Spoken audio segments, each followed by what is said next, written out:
నమస్తే, welcome to our channel. నేను మిషాల్ని.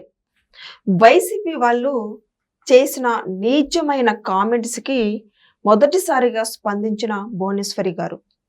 అసలు వైసీపీ వాళ్ళు ఏం మాట్లాడారు, దాని వెనుకున్న కారణాలు ఏంటి, అసలు దీని మీదే పూర్తిగా విశ్లేషించడానికి మన స్టూడియోలో ఉన్నారు సీనియర్ జర్నలిస్ట్ డాక్టర్ కనకదుర్గ గొడ్లమణి గారు ఉన్నారు. వారిని అడిగే విషయం తెలుసుకునే ప్రయత్నం చేద్దాం. నమస్కారం మేడం. నమస్తే అండి. మేడం, వైసీపీ వాళ్ళు చేసిన నీచమైన కామెంట్స్ కి ఇప్పుడు మొదటిసారిగా భువనేశ్వరి గారు స్పందించారు. ఏంటి మేడం, వాళ్ళు అసలు ఏం చేశారు, ఏం వ్యాఖ్యలు చేశారు, దాని వెనుకున్న కారణాలు ఏంటి? అసలు కారణాలు ఏమున్నాయండి? ఒక మనిషిని బాధ పెట్టడానికి కారణాలు కావాలా? లేదు. ఇప్పుడు ఒక వ్యక్తిని బాధ పెట్టాలంటే మామూలుగా వ్యక్తిని తిడతారు, కానీ వైసీపీ హయాంలో వ్యక్తిని తిట్టకుండా వ్యక్తి కుటుంబాన్ని తిట్టడం అనే ఒక ఆనవాయితీ తీసుకొచ్చారు. అందుకు సొంత చెల్లెలు తల్లి కూడా ఎక్సెప్షన్ కాలేదు వైసీపీకి, ముఖ్యంగా జగన్మోహన్ రెడ్డికి. అసలే ఇప్పుడు ఎక్కడో ఇంట్లో ఉండే మనుషులు మీరు ఎందుకు తీసుకురావాలి? తల్లైనా చెల్లైనా కూతురైనా కోడలైనా మనవరాలైనా ఎంత తప్పు. అయితే ఆవిడ కుప్పం పర్యటనలో ఉన్నారు నారా భువనేశ్వరి గారు.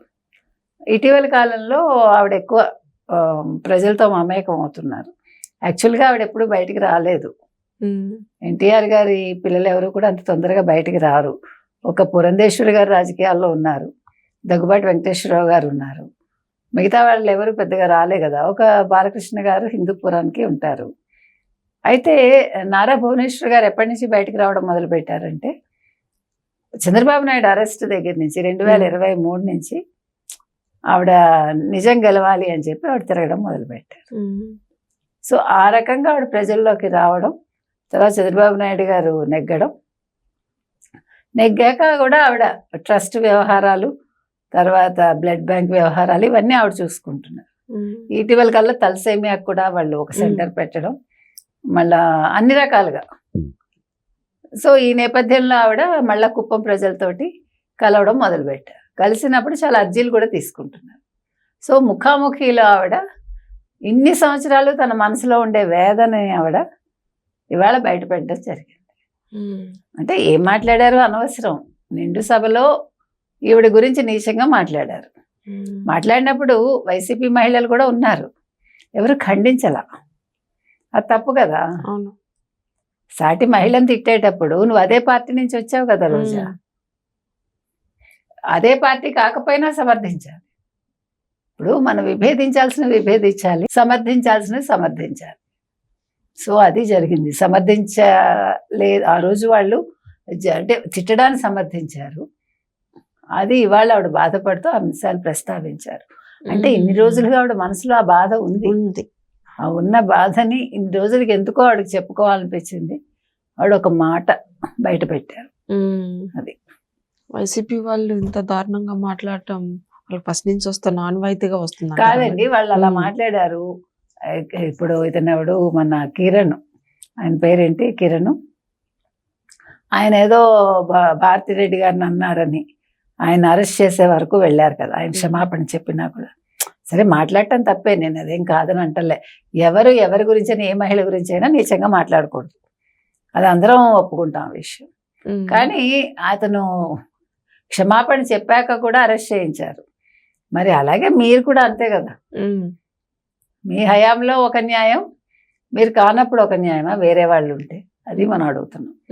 కాబట్టి ఒకటే చెప్తున్నామండి, చేబ్రోల కిరణ్ ఒకటే చెప్తున్నాము, ఎవ్వరూ కూడా అధికార పార్టీ ఏంటి, ప్రతిపక్ష పార్టీ ఏంటి, ప్రజలేంటి, ఇంట్లో ఉండే ఆడవాళ్ళని తిట్టద్దు. మగవాడి మీద కోపం వస్తే మగవాడినే తిట్టండి, అంతేగాని ఆడవాళ్ళని తీసుకొచ్చి, వాళ్ళ తల్లుల్ని తీసుకొచ్చి, వాళ్ళ చెల్లెల్ని తీసుకొచ్చి, వాళ్ళ కూతుళ్ళు, కోడళ్ళు, మనవరాళ్ళు తప్పు కదా. ఇప్పుడు పోసాని ఎందుకు అరెస్ట్ అయ్యాడు, ఎందుకని స్టేషన్లో తిరగాల్సి వచ్చింది? నోటి దోలే కదా. చిన్న పిల్లల్ని మాట్లాడతావా నువ్వు? పవన్ కళ్యాణ్ కూతుళ్ళ గురించి మాట్లాడాడు కదా, ఎంత కొవ్వది. ఆ విషయంలో క్షమించకూడదు మనం. మీరు ఇప్పుడు ఎంత కరిగిపోయేట్టు మాట్లాడినా, అయ్యో ఏదో అయిపోయింది ఏదో మాట్లాడానన్నా, అది మాట్లాడే విధానం కాదు. ఆ విషయంలో పోసాన్ని ఎవరు ఎప్పుడు కూడా క్షమించరు. ఎందుకు అమరావతి రైతుల గురించి కూడా మాట్లాడారు కదా. అదే అమరావతి మహిళల గురించి అక్కడ అందరూ వేశ్యలు. ఆ కృష్ణరాజు అన్నవాడు, అప్పుడు ఆయన ఎవరు సీనియర్ జర్నలిస్ట్ ఉన్నారు అక్కడ, కొమ్మినేని. సో వాళ్ళందరిది కూడా తప్పే. ఇక్కడ ఎవరిని వదలకూడదండి, అందరిని అరెస్ట్ చేశారు అందుకే. సో మొత్తం మీద ఈ కుప్పంలో ముఖాముఖిలో భువనేశ్వర్ గారు ఏమన్నారు అనేది అందరూ అనుకుంటున్నారు కదా. ఆవిడ మొట్టమొదటిసారి తనలో ఉండే వేదనని వ్యక్తపరిచారండి. నా శీలం గురించి మాట్లాడారు అసెంబ్లీలో. ఇంతకంటే నీచం ఇంకోటి ఉంటుందా? మొగాడిగా మాట్లాడాలి, పనికిమాలిన విషయాలు మాట్లాడకూడదు, ఆడదాని శీలం గురించి మాట్లాడటం ఏంటి, అది ఎంత బాధాకరం అది అంటూ ఆవిడ నోరు విప్పారు.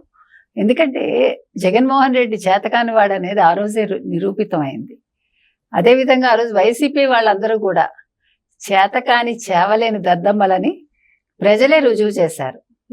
2024లో థంపింగ్ మెజార్టీతో చంద్రబాబు నాయుడు ముఖ్యమంత్రిని చేయడం ద్వారా వాళ్ళ ఓటు హక్కును వినియోగించుకుని నారా భువనేశ్వర్ గారికి మేము మీకున్నాము, ఈ మాటలన్నీ పట్టించుకోకండి అని చెప్పినట్టుగా అయింది. కాబట్టి భువనేశ్వర్ గారు ఈరోజు ఫీల్ అవ్వక్కర్లా. ఆవిడ జయించారు, ఆవిడ గెలిచారు, ప్రజల మనస్సును గెలిచారు. ఆవిడ తప్పు చేయలేదని ప్రజలే ఒప్పుకున్నాక వీళ్ళందరూ ఎవరు పనికిమాలిన వాళ్ళు? వైసీపీ వాళ్ళు, జగన్మోహన్ రెడ్డి లాంటి వాళ్ళు. అవునా? Thank you.